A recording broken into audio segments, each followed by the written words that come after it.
بسم اللہ الرحمن الرحیم. پاور اینڈ پور ود راجہ ذوالفقار علی. جیسا کہ آپ جانتے ہیں میں دنیا کو دکھاتا ہوں پاکستان اور پاکستان کو دنیا. بڑے بڑے بادشاہ، اچھے برے، غرور کرنے والے، تکبر کرنے والے آئے اور چلے گئے. پاکستان کی ہسٹری جو ہے اس میں بدقسمتی سے آمر ڈکٹیٹر بھرے ہوئے ہیں. آدھے سے زیادہ جو وقت ہے وہ آمریت میں گزرا ہے اور باقی جو وقت ہے وہ بھی چھپی ہوئی سیکرٹ خفیہ پیچھے آمریت ہی رہی ہے. جن کو آپ جمہوری حکومتیں کہتی ہیں وہ بھی یہاں نہ ہونے کے برابر ہی رہی ہیں. یہ ایک تلخ حقیقت ہے، اس سے کوئی انکار نہیں کر سکتا. اور ہم نے ضیاء الحق کا مارشل لا دیکھا، مشرف کا مارشل لا دیکھا. آج general Pervez Musharraf, retired general Pervez Musharraf, سابق آمر، سابق ڈکٹیٹر اس دنیا میں نہیں رہے. خدا اللہ تعالیٰ ان کو مغفرت فرمائے. انا للہ و انا الیہ راجعون. تو آج وہ فوت ہو گئے ہیں، لیکن ہم کیونکہ ان کا تعلق سیاست سے رہا ہے، فوج سے رہا ہے، لیکن آمریت سے بھی رہا ہے، تو ہم تھوڑا سا ان کی زندگی پہ جو ہے وہ بات کریں گے. اور مجھے یاد ہے بلکہ پرویز مشرف صاحب، میں اس وقت اٹلی میں تھا، تو ترویزو ایک شہر ہے، وہاں سے ایک چھوٹا سا ایک گاؤں جاتا تھا پہاڑی پر. تو وہاں پہ مطلب بالکل ہی چھوٹا سا، مطلب مجھے اب پوری طرح یاد نہیں، لیکن 400-500 مکان ہوں گے. کافی اونچی وہ پہاڑی تھی، ویسے پہاڑی علاقہ تھا لیکن وہ بھی اوپر چوٹی پہ آپ کہہ سکتے ہیں وہ گاؤں تھا. تو وہاں پہ میں نے CNN لگایا. اس وقت ابھی یہ پرائیویٹ چینل تو نہیں تھے، اور ان میں ویسے پرویز مشرف کا کافی عمل دخل ہے، لیکن جب کہ میں بات کر رہا ہوں تو اور CNN دیکھتے تھے. اور پاکستان ٹیلی ویژن کے ساتھ کوئی معاہدہ ہوا تھا پرائم ٹی وی کا. وہ ناروے کے ڈنمارک تھا، پھر وہاں سے ٹرانسفر ہو رہا تھا. اور یہ جو محیط پیر زادہ آج کل باہر ہے، پھر ڈاکٹر محیط پیر زادہ، اس وقت یہ نئے میں ہے انگلینڈ، امریکہ سے آئے تھے انگلینڈ، تو وہاں سے یہ پروگرام کرتے تھے کبھی کبھی اس پہ پرائم ٹی وی پہ. لیکن پرائم ٹی وی بند تھا. یہ مطلب شام ہوگی ہمارے پاس یہاں تھوڑا سا زیادہ وقت، یہاں پہ ظاہری بات ہے 3-4 گھنٹوں کا پاکستان فرق ہے. تو میں نے CNN لگایا تو اچانک پتہ چلا پاکستان میں کو ہو گیا ہے. CNN کی ایک اپنی اہمیت ہے، اپنی ان کی خاصیت ہے، اور خاص کر اس دور جب دنیا میں بڑے کم پرائیویٹ چینل بھی ہوتے تھے تو بین الاقوامی طور پر، انٹرنیشنل طور پر اور بھی زیادہ اہمیت تھی. اور وہ ہم اکثر کہتے تھے کہ اس جگہ جنگ ہونی ہو یا مسئلہ ہونا ہو تو ان کے رپورٹر وہاں اس سے بھی کچھ دیر پہلے پہنچ جاتے ہیں. تو وہ پروگرام چل رہے ہیں مطلب کہ اب کیا ہو گیا ہے، اب طیارہ ادھر آ رہا ہے، سری لنکا سے آنے نہیں دیا جا رہا، ہائی جیک ہو رہا ہے، یہ ہو رہا ہے، وہ ہو رہا ہے، نواز شریف. بہرحال وہ سلسلہ چلتا رہا. رات کو پی ٹی وی وغیرہ پر جس طرح قبضہ ہوا، اور پھر ایوان صدر میں وہ جس طرح آئے، جنرل عزیز اور دوسرے اور بے شمار چیزیں ہیں. وہ شیخ صاحب یا بٹ صاحب بھی تھے جن کو یہ بھی چیف آرمی اسٹاف بنا رہے تھے. مطلب میں 12 اکتوبر 1999 کی بات کر رہا ہوں. تو رات کو پرویز مشرف نے جب کو ہو گیا، قبضہ ہو گیا پاکستان پر، تو انگلش میں تقریر کی. پھر یہ سلسلہ چلتا رہا. پھر وہی پرانی روایت کے وہی PCO کے تحت عدالتوں کا حلف اٹھانا، جس میں یہ سابق چیف جسٹس افتخار چودھری بھی تھے بلکہ اس وقت. تو پھر ان عدالتوں نے 3 سال کے لیے ان کو چیف ایگزیکٹو کا وہ دے دیا. پچھلی حکومت تو ختم ہو چکی تھی، اور اس میں یہ عمران خان، طاہر القادری، یہ اس وقت ان کے چمچے کرچے تھے. ان کو انہوں نے وزیر اعظم بنانے کے لالچ میں لگایا. پھر وہاں سے توڑ کر اچھا کوئی بھی جب حکومت آتی ہے وہ 2 کام کراتی ہے، ریفرینڈم کراتی ہے، پھر بلدیاتی الیکشن کراتی ہے. لیکن جو بلدیاتی الیکشن تھے بڑے پرویز مشرف نے اچھے کرائے. اس میں ایک خامی تھی کہ جماعتی نہیں کرائے. اگر جماعتی اس وقت وہ الیکشن کرا دیتے تو آج اچھے لفظوں سے ہم مشرف کو اس چیز میں بھی یاد کرتے، کیونکہ پھر وہ پاکستان میں ایک روایت بنتی. لیکن انہوں نے تو یہ نہیں کرنا تھا. انہوں نے اپنی حکومت کو چلانا تھا، بنانا تھا، اور ایک پارٹی بنانی تھی جو بعد میں انہوں نے کاف لیگ بنائی، نون لیگ زیادہ تر توڑ کر. تو یہ سلسلے چلتے رہے. پھر ان کے خلاف مختلف چیزیں آتی گئی. مطلب اس کے بعد وہ دیکھیں جی. اچھا ساتھ میں یہ بھی بتا دوں، اس سے پہلے جب میاں نواز شریف صاحب تھے تو انہوں نے دوستی بس انڈیا کے ساتھ ایک شروع کی. بڑا اچھا لگا، انڈین لوگ آ رہے ہیں، پاکستانی جا رہے ہیں، یہاں ہوٹلوں میں جگہ نہیں مل رہی ہے، کرکٹ کے میچ بھی ہوئے. تو مشرف صاحب نے درمیان میں کارگل ٹھیل دیا. اور میں نے تو پڑھی ہے ان دی لائن آف فائر، سب سے پہلے پاکستان کا تھا. اس میں پڑھے تو ظاہری بات ہے اس میں مشرف صاحب نے وہ اپنا مرال بلند کیا. وہ فریہ گورین جس نے بھی لکھی تھی. اور آپ کو یہ بھی بتا دوں کہ فرینڈ از ناٹ ماسٹر جو کتاب تھی اس کی صدر ایوب کی، وہ بھی کامل ڈکٹیٹر تھے، وہ بھی الطاف گور نے لکھی تھی. تو اس کو اردو میں سب سے پہلے پاکستان کہتے ہیں، تو اس میں انہیں کارگل کا ایک الگ طریقہ بنایا. لیکن دوسری سہیل وڈائی صاحب کی کتاب ہے غدار کون، وہ بھی پڑھی ہے، اس میں بالکل ڈفرینٹ ہے. تو وہاں سے آپ کو کڑیاں ملانی پڑتی ہیں. لیکن مشرف صاحب کی غلطی تھی، فوج پھنسی جو ہوا. بہرحال وہ کارگل کا مسئلہ ہو کر انڈیا کے ساتھ مسائل خراب ہو گئے. ان کے کافی روپ رہے. پھر میرے خیال 2002 یا 2003 میں، اب مجھے پوری طرح یاد نہیں ہے، 1-2 ہوگا پتہ نہیں، کھٹمنڈو میں کانفرنس ہو رہی، تو مشرف صاحب خود اٹھ کر اٹل بہاری واجپئی کے پاس چلے گئے. ان کو بھی پتہ نہیں تھا، شاگ لگا، انہوں نے سلام لیا. تو پھر بعد میں کچھ حالات بہتر ہونا شروع ہوئے، بلکہ پھر دوستی کا ایک سلسلہ شروع ہوا.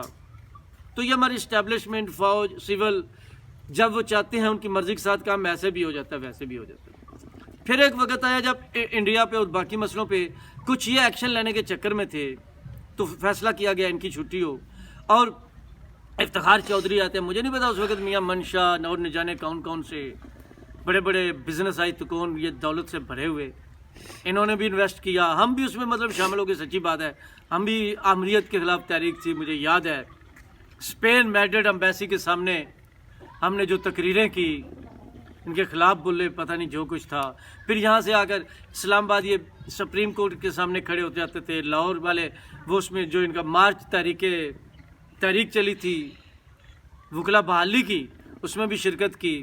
اعتزاز حسن لیڈ کر رہے تھے. بعد میں پتہ چلا یہ بھی ٹوپی ڈرامہ تھا، ہمیں ٹرک کی بتی کے پیچھے لگایا ہوا تھا. تو مشرف کے ملتان میں تھے اور جیو پر حملہ ہوا، تو مشرف صاحب کہتے ہیں اگر یہ کون لوگ ہیں. تو مجھے یاد ہے میں نے اس وقت ہی کچھ دوست بیٹھے تھے، اسی طرح خان صاحب بیٹھے ہیں، خان فاروق صاحب. تو میں نے کہا اب Musharraf chief of army staff ہے، پاکستان کا فوجی صدر ہے، اور یہ کہہ رہا ہے اگر کون لوگ ہیں، تو بھائی صاحب کا بھی لگتا ہے پتہ کٹنے والا ہے. پھر آہستہ آہستہ جو ہوتا گیا آپ کے سامنے ہے.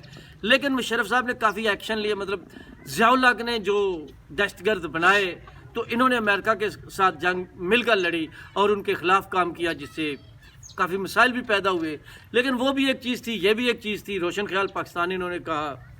تو میں ویسے اس چیز میں آ کر بتاؤں، ویسے تو دونوں ڈکٹیٹر ہوتے ہیں، لیکن پالیسیوں کی بات کروں تو ضیاء الحق کی بجائے اس کی پالیسیوں کافی کا امیتی تھا، اس میں کھلا پن زیادہ تھا. مطلب پاکستان کے لیے وقتی تو پرابلم تھی، لیکن زیادہ بہتر چیزیں یہ تھی. بہرحال دکھ بھی ہے ان سے، تکلیف. اور یہ 32 ارب ڈالر آیا باہر سے اس جنگ میں، یہ کھا پی گئے، کو پتہ ہی نہیں چلا. مطلب کاف لیگ یہ سب ایک پیج تھے نا، یہ 1122 بڑے آپ کہتے ہیں پرویز الہی کے کام، یہ 2-3 ارب ڈالر لگا ہے. باقی دولت کہاں گئی؟ زلزلے کے 6 ارب ڈالر آئے، وہ کہاں گئے؟ پورا پاکستان نیا بن سکتا تھا. انہوں نے یہ بالاکوٹ، منسیرا، جتنے ہمارے شمالی علاقہ جات اور خیبر پختونخوا کے، ان کی سڑکیں، فٹ پاتھ، پتہ نہیں کیا کچھ بن جاتا. وہ جو جب گرے تھے نا ارتھ کویک میں، پھر یہ جنگ میں متاثر ہوئے دہشت گردی کی، تو 32 ارب ڈالر کھا پی گئے. کوئی احتساب نہیں، کوئی حساب نہیں، نہ عوام کو پتہ ہے. خیر جی وہ چیزیں چلتی رہی. مشرف جاتے ہیں، آتے ہیں. پھر آصف زرداری نے بڑے طریقے سے، سلیقے سے، جمہوری طریقے سے ان کی اسمبلی میں، پارلیمنٹ میں وردی اتروائی، صدارت سے ہٹایا. لیکن پھر میاں صاحب آگے، انہوں نے ان کے ساتھ بڑے ظلم اور زیادتیاں کی ہوئی تھی. میاں صاحب بھی ان کے ساتھ 10 سال کا خفیہ معاہدہ کر کے گئے تھے. تو وہ کچھ کیس آگے، خاص کر 3 نومبر والی میں ایمرجنسی کا آیا، حالانکہ 12 اکتوبر کا کیس ہونا چاہیے تھا. تو یہ سلسلہ چلتا رہا. پھر وہ 2016 میں بیماری کی وجہ سے باہر چلے گئے. یہاں پہ ان کو پرویز مشرف کو عدالتوں میں سزائیں ہوئیں، لیکن کسی کی جرت نہیں تھی کہ کوئی پکڑ سکے.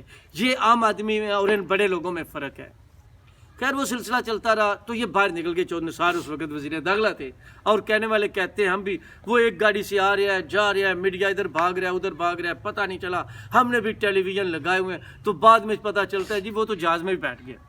اس دن سے لے کر آج تک وہ دبئی سے واپس نہیں آ سکے. عدالتیں ان کو بلاتی رہی، اشتہاری قرار دیا، اور اب وہ وفات پا چکے ہیں، ایک تاریخ چھوڑ چکے ہیں. ایسے مکہ کرتے تھے، ایسے کہتے تھے میں دشمنوں کو نہیں چھوڑوں گا، یہ کروں گا، وہ کروں گا. کاف لیگ بنائی، اور یہ پرویز الہی صاحب اور دوسرے کہتے تھے ہم ان کو 10 دفعہ بھی وردی میں منتخب کریں گے. لیکن جب ان کی وردی اترتی گئی تو سب سے پہلے انہوں نے بھی ان کی اس جماعت کاف لیگ میں، ظاہر بات ہے یہ ان کو ہم کنگز پارٹی کہتے ہیں نا، سرکاری جماعتیں ہوتی ہیں جو مفاد کے لیے بنائی جاتی ہیں، غیر جمہوری. تو اس سے مشرف صاحب کی چھٹی کرا دی اور کاف لیگ پہ قبضہ کیا. بعد میں یہ کاف لیگ بھی تقسیم ہوتی گئی، سنگڑتی گئی اور چھوٹی سی رہتی گئی. مشرف صاحب نے بھی ایک جماعت بنائی، پھر وہ بھی ظاہری بات ہے وہ سیاست کے قابل ہی نہ رہے، باہر رہے، پھر علیل ہو گئے، بیمار ہو گئے، اور یہ بڑا مشکل ہوتا ہے کہ آدمی جب کسی نے عروج دیکھا ہو، طاقت دیکھی ہو، اور پھر اس سے چھین لی جائے تو اتنی جلدی ہی اسی طرح ہی کمزور ہوتا ہے۔ اور آج مشرف صاحب اس دنیا میں نہیں ہے، آج وہ وفات پا چکے ہیں، اور کہہ رہے ہیں شاید کل 13 صبح جائے گا یا جو بھی طریقہ ہے تو ان کو لایا جائے گا۔ تو طویل مارشل لا تھا، لیکن اس کے بعد بھی باز نہ آئے۔ اس مارشل لا کو بدلنے کے بعد پاکستان میں عمران خان کو لایا گیا، اس کو سول مارشل لا کی صورت میں لایا گیا۔ اب تو وہ چیزیں جنرل باجوہ کی، جنرل فیض حمید کی، ظہیر السلام کی، جنرل شجاع پاشا کی، سب کی آپ کے سامنے آ چکی ہیں۔ تو اس سے اچھا اس سول مارشل لا سے اس سے بھی زیادہ نقصان پہنچا کہ آج 3 ارب ڈالر زر مبادلہ رہ چکے ہیں، ڈیفالٹ کا خطرہ ہے، مہنگائی کا خطرہ ہے، ڈالر 300 تک پہنچ چکا ہے، پیٹرول 250 اوپر ہے، لوگوں کو کھانے کے لیے کوئی چیز نہیں مل رہی، اور ملک میں سیاسی طور پہ سخت بحران ہے، سیاستدان سخت مشکلات میں کا شکار ہے، اور تواتر کے ساتھ 2018 سے لے کر آج تک چاہے کسی بھی صورت میں ہو، اس میں اسٹیبلشمنٹ پر تنقید ہو رہی ہے۔ کبھی ویسے طریقے سے اشاروں قراروں سے ہوتی تھی، لیکن عمران خان صاحب ساتھ بھی تھے، ایک پیج پر کہتے تھے، بات سیدھی ان پر انگلی جاتی تھی۔ اب عمران خان صاحب سیدھا ان کے خلاف بات کر رہے ہیں تو پھر بھی بات ان کے خلاف ہو رہی ہے۔ مطلب جگہ جگہ، کونے کونے، کنارے چپے ہر موڑ پر اسٹیبلشمنٹ کی بات ہوتی ہے۔ کس ملک مطلب اب وہ قصوروار ٹھہر رہے۔ تو بات کرنے کا مقصد ہے کہ یہ جو چاہے کوئی وردی میں ہو چاہے سول ہو، ایک دن سب نے مر جانا ہے۔ تو خدا کے لیے انسانیت کی طرف آئے، اس ملک کی عوام کی طرف آئے، ترقی کی طرف آئے، اس آمریت سے، اور اندر انسان کی جو آمریت ہے جو سب سے مشکل کام ہے، خیر اس سے باہر نکل سکے۔ اور آخر میں اور کیا کہہ سکتا ہوں، بس یہی کہتا ہوں، اجڑ کے وہ باغ جس کے ہزاروں مالی تھے، اجڑ کے وہ باغ جس کے ہزاروں مالی تھے، سکندر جب دنیا سے گیا تو دونوں ہاتھ خالی تھے، آدھی دنیا فتح کی تھی۔ اور مشرف بھی ایسے کبھی مکہ لڑاتا تھا، ایسے مخالفین کو جیلوں میں ڈالتا تھا، نہ جانے کیا کچھ ہوتا رہا، کیا کچھ نہیں ہوا اس دور میں، لیکن آج وہ سب ہے، مشرف نہیں ہے۔ اس بات کو سوچ کے جو ہو گیا وہ تو ہو جاتا ہے، تاریخ ہوتی ہے اس پہ تو واضح اٹھتی ہے، تاریخ کوئی بھی نہیں چھوڑتا۔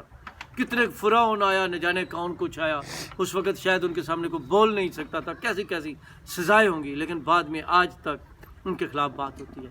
تو اب تک کے لیے اتنا ہی کافی۔ پاور اینڈ پور ود رائے ذوالفقار علی، اللہ حافظ۔